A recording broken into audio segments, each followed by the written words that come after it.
we have to keep everything.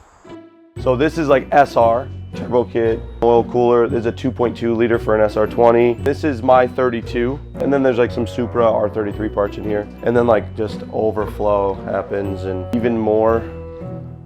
It's like gotten out of hand.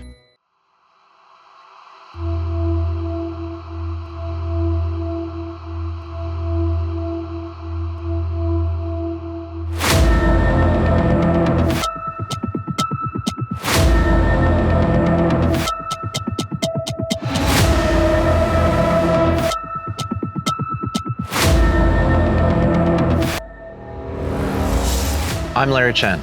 I've been shooting car culture all over the world for the past 18 years. From the best builds to the fastest races, I've seen it all. In this series, I'm highlighting the gearheads that inspire me in our generation.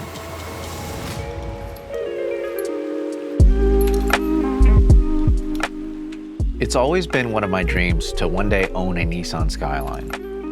Like many of you, I learned about the mystical right-hand drive car that was only available in Japan from playing Gran Turismo as a kid. I worked hard all my life to finally own one, but reality quickly set in, and I soon realized the many problems the car came with. It is a 30-year-old car after all. Facing problems left and right, I sought out someone who had the knowledge and capabilities to not just rejuvenate, but also modernize the performance of the car. Insert Tommy Farrell. Most might know him as Tommy F. Yeah, the American GTR guru.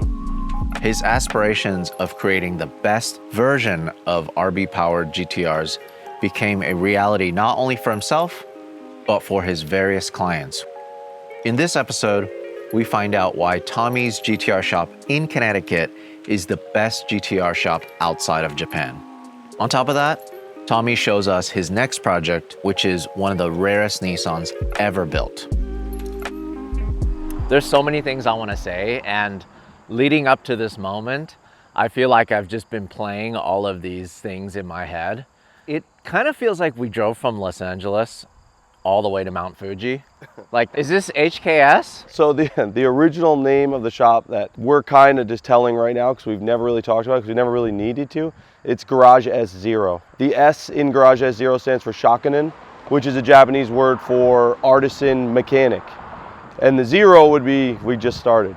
I just can't believe that a place like this exists in the States. The fact that it feels like Japan, like the cicadas, in the middle of the forest, is this crazy shop with all of these amazing GTRs that are just parked outside. Where are we exactly? We're on the line of New Milford, Connecticut.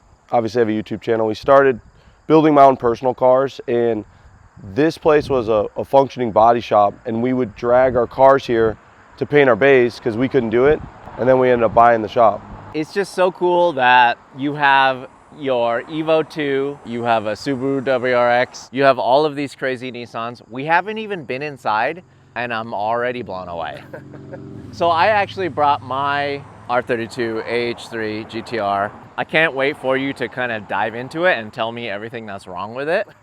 But first, these are all customer cars. Yeah, like this is mine now. Samet's car is that one. So if I just took a picture of this scene right here, and I hid the fact that it's a bunch of New York plates, this is Japan. So this is like where a lot of our parts cars are. This one I bought crashed, took it all down to nothing. Oh, you even have a Nissan. I had to buy the Nissan. Yeah, rolled over GTST. This is legitimately my first time walking into this shop. Jeez.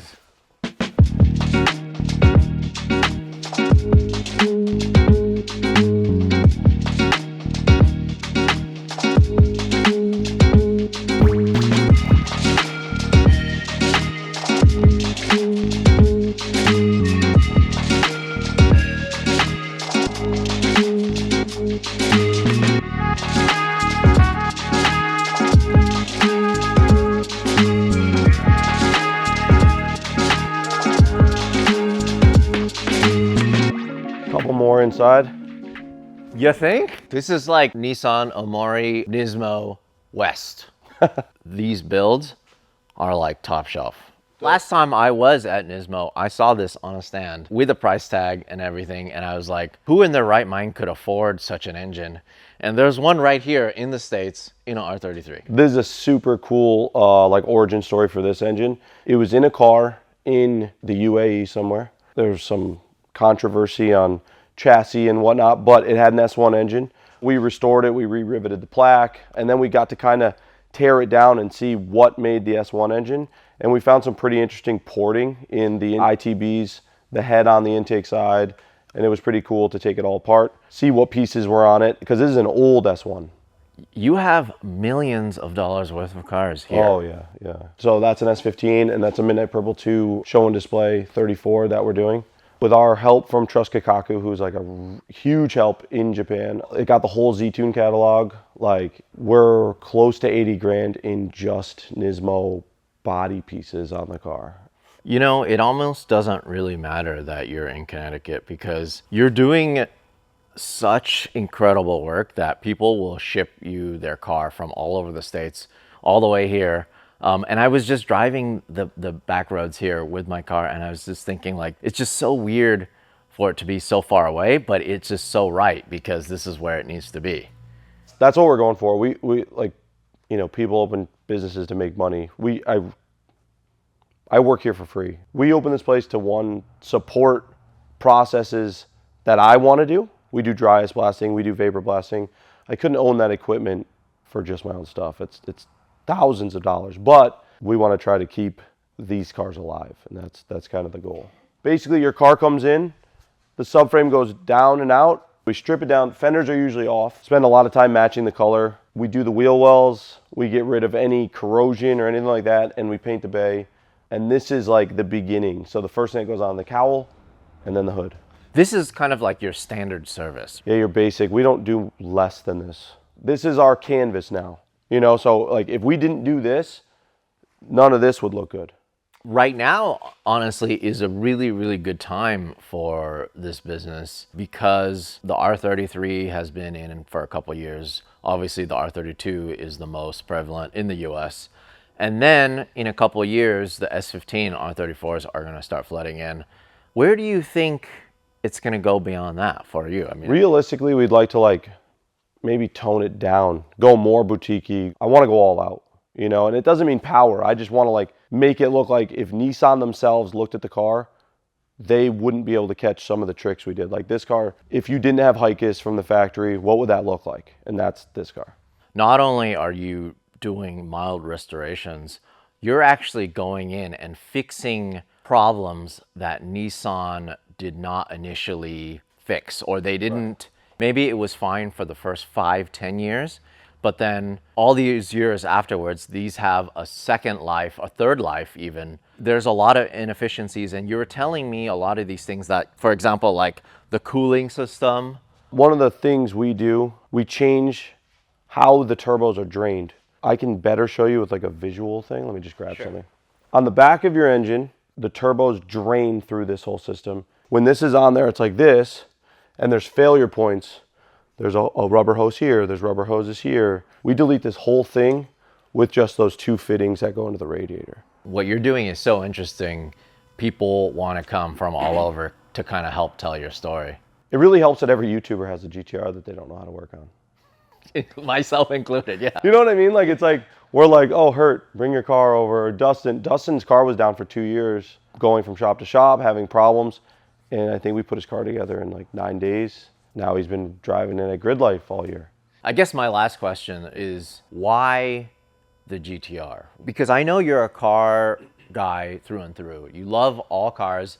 You're a big Volkswagen Audi guy. You could have gone this deep into Porsches, Audis, or into whatever. But why the GTR? Why? It's going to sound crazy. My real reason is the parts. You have X amount of dollars out and you're like, why am I building this? It's not going to be as fast as this, or it's not going to be as cool as this.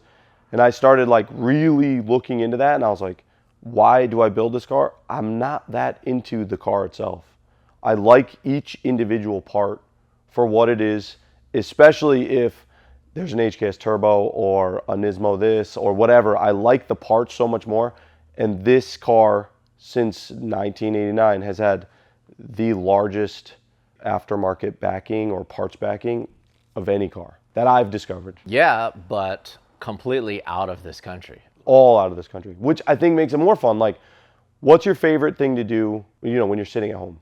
It's to look for cars, look for parts. When you see my personal shop, you'll see I'm super into that chase, finding the rare parts, finding the cool parts, finding the clean parts, and that's really the reason. The GTR has the coolest parts, and then when you put them on, it is one of the most fun cars to drive. This is my personal shop. So this is my V-Spec that I bought in Japan. Got it from Garage Defend, put it on the boat, picked it up from the boat. It was built, we took it apart. We're gonna do a full restoration to that car. So as you walk through here, there's just parts everywhere. When you pass this door, this is where my area begins. I knew it.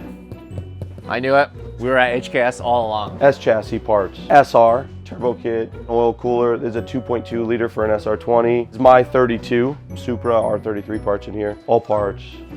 Be careful. Clusters, brakes. This is an Evo 8 engine, brand new from the dealer. So these are the Z-Tune parts I was telling you about for that 34. No way. Yeah, so this is, I think, the rear diffuser. This is the hood. Look outside, look at this. How many people do you have working for you? 2. Well, 3. A filmer, 2 techs. That's it. That's it. We don't have enough room for more people. I'd love to have twice the amount of lifts going, but... I seriously could work here and just like catalog parts or clean up parts or like organize parts. Like, you want a job? I mean, I'll come for like the summer or something, my like an internship, yeah. I would learn so much about my own car. All right, so this is my personal shop.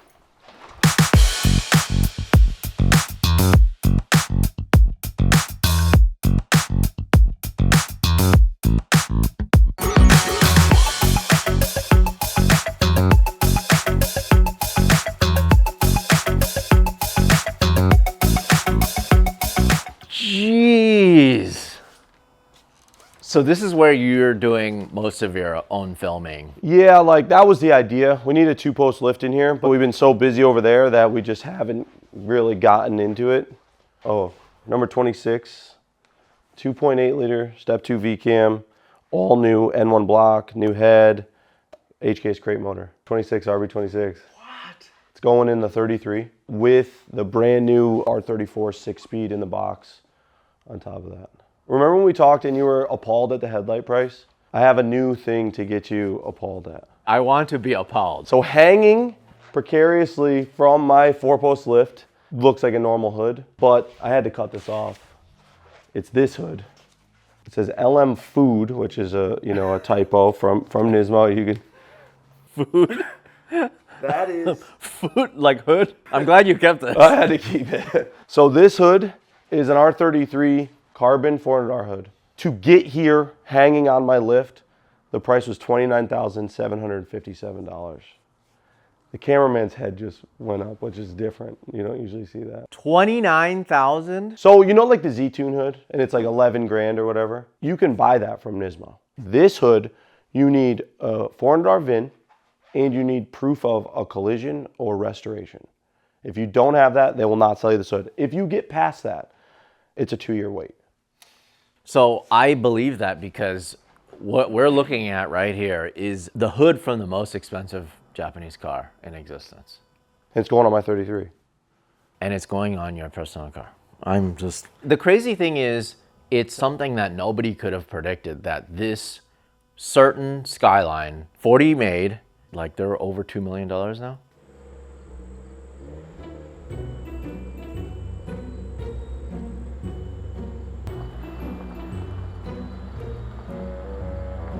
Tommy's the boss. Who's the boss? Tommy F. has the boss. So what's special about the 270R? Wing, arrow, the graphics obviously, couple badges. The seats are really special. They're like this weird checkerboard pattern, old logo. There's the number right there in the center console. It's number 3 of 30. So this is more rare than the 400R. 3 of 30? 3 of 30. This was missing a ton of the parts, and I sourced all of them and then some. The wheels, I got the original wheels. I got the door panel boost gauge, the brake master cylinder stopper. I got it all. Yeah, so this car feels special to me. Like, I don't want to say that and people be like, oh, just an S chassis. I brought this to Englishtown, and I'm not a drifter. I linked the whole track with no angle, Didn't touch the handbrake, nothing. It has a Nismo two-way. Whoa, feels pretty good.